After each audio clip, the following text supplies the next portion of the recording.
اور جناب کراچی میں کالے بادلوں کی بہار ہے۔ شہر کے مختلف علاقوں میں ہلکی اور کہیں تیز بارش نے موسم کو خوشگوار کر دیا ہے۔ محکمہ موسمیات نے بارش کا یہ سلسلہ آئندہ 24 گھنٹے جاری رہنے کی پیشگوئی کر دی ہے۔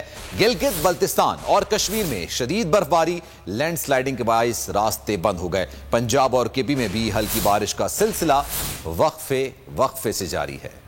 ملک بھر میں مغربی ہواؤں کا سسٹم رواں دواں، آسمان پر چھائے بادلوں نے موسم خوشگوار کر دیا۔ بارش کے باعث سرد موسم کی شدت بڑھنے لگی، ٹھنڈی ہواؤں نے درجہ حرارت سنگل ڈیجٹ تک پہنچا دیا۔ کراچی میں صبح سے ہی کالے بادلوں کی یلغار، کہیں ہلکی بارش اور کہیں بوندا باندی سے سرد ہواؤں کی لہر بڑھ گئی۔ محکمہ موسمیات کے مطابق بارشوں کے سبب بننے والا مغربی ہواؤں کا سسٹم مغربی بلوچستان اور ملحقہ علاقوں میں مزید شدت اختیار کر سکتا ہے۔ سسٹم کے زیر اثر حیدرآباد، شہیر، بے نظیر آباد اور دیگر شہروں میں بارش کا امکان ہے۔ صوبہ پنجاب اور خیبر پختونخوا میں بھی وقفے سے بادل برستے رہے۔ گلگت بلتستان اور کشمیر میں برف باری کے باعث مختلف مقامات پر لینڈ سلائیڈنگ، شاہراہ قراقرم بند، اسکردو، استور میں برف باری کے بعد کئی علاقوں کا رابطہ منقطع ہو گیا۔ ملکہ کوثر مری میں دلکش مناظر سے لطف اندوز ہونے والے سیاحوں کا ہجوم بڑھنے لگا۔ ملک میں سب سے زیادہ سردی لیہ میں -7 ڈگری سینٹی گریڈ ریکارڈ کی گئی۔